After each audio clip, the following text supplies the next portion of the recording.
Welcome to Coach's Weekly. I'm CJ Sellner here with head cross country coach Dave Risch. Coach, the Oshkosh one is a big one for you guys. It's where the regionals are held. So experience is a good thing that you guys got this week, along with some great running from your team. Starting on the women's side, they ran well. Danielle McCormick leads the pack again, Rachel Smithley, and a lot of other very good times this week. Yeah, on the women's side, we wound up with 5 season best times and 2 all-time PRs, so that was really good. Danielle had a good race. She kind of led our women, and while she didn't have a PR, she was within about 17 seconds of an all-time PR, so that was really good for her this season as she's kind of coming back from an injury from the spring. So she ran well, and I thought Rachel Smithley ran exceptionally well too. She had a PR by 12 seconds, and Michaela Engel and Noelia Vasquez also had really good races, running minutes ahead of their times that they've been running this year. So I think Noelia was 2 minutes and 25 seconds faster than her PR, so that was a huge all-time PR.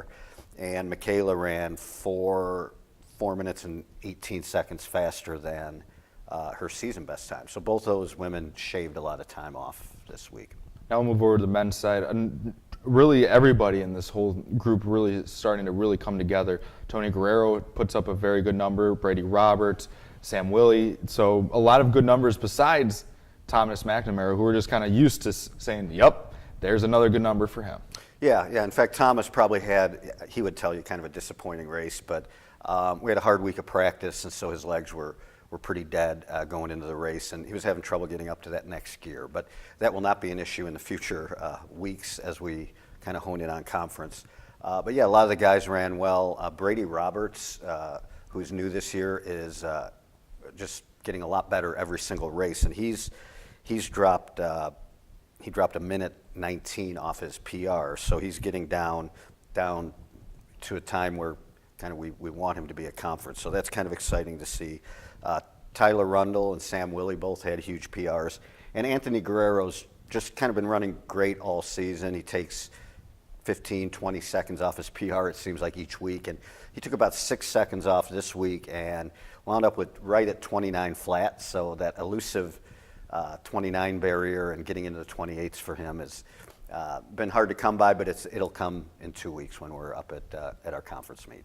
Yeah, you guys have a week off this week. Conference, it's what you've been building up for all year long, and the time has finally come. How does training kind of get tailored now with a week of no meet on Friday or Saturday this week, so you have a full 2 weeks to prepare for what is the biggest meet of the year? Yeah, I mean, conference is a big one for us as well as regionals, and so we really focus our training on those 2 meets.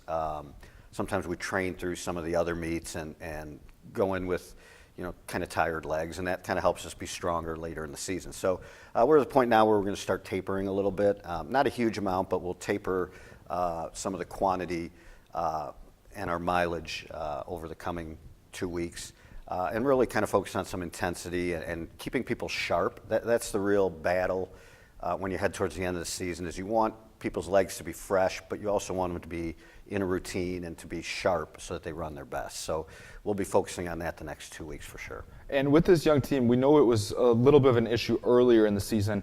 How do you feel about how the team's kind of developed their pacing and how they've kind of adjusted to the longer races? Yeah, they've done a really good job both on the women's side and the men's side. There's still some minor tweaking that we can do on the pacing, but they've really done a good job of not going out real fast aside from the one race in the heat. They've been doing a good job of pacing themselves really well on the first 1,000 and up through the mile mark, and that really sets up a successful race. So our focus on that, I think, has helped them to run good races. Now the conference meet is held in West Allis, Wisconsin, hosted by Wisconsin Lutheran at Greenfield Park and Golf Course. Talk about that course, how it sets up, and really get us a preview of the conference meet. Well, it'll be an exciting meet. We want to try to pick off as many teams as we can. I think if we each run a good race, if everybody just kind of runs good for themselves, I never ask runners to do better than their best, but if they go out and give their best and give 100% effort, I think we can sneak up on some teams and finish fairly well. The course is a good course. It's a little unique. There's some trail running there's some narrow trails, so you have to position yourself in this race kind of carefully because you don't want to get behind a pack of runners going into the trail and have 600, 800 meters where you're behind a pack of runners. So there is some positioning that goes into this race, but it's a pretty decent course. There's some rolling hills, I would call them, kind of gentle uphills and gentle downhills, but we want to use those downhills kind of to our advantage. We look forward to seeing the results. Cougars have this week off, then they will head to conference in West Allis, Wisconsin, 2 weeks from last Saturday.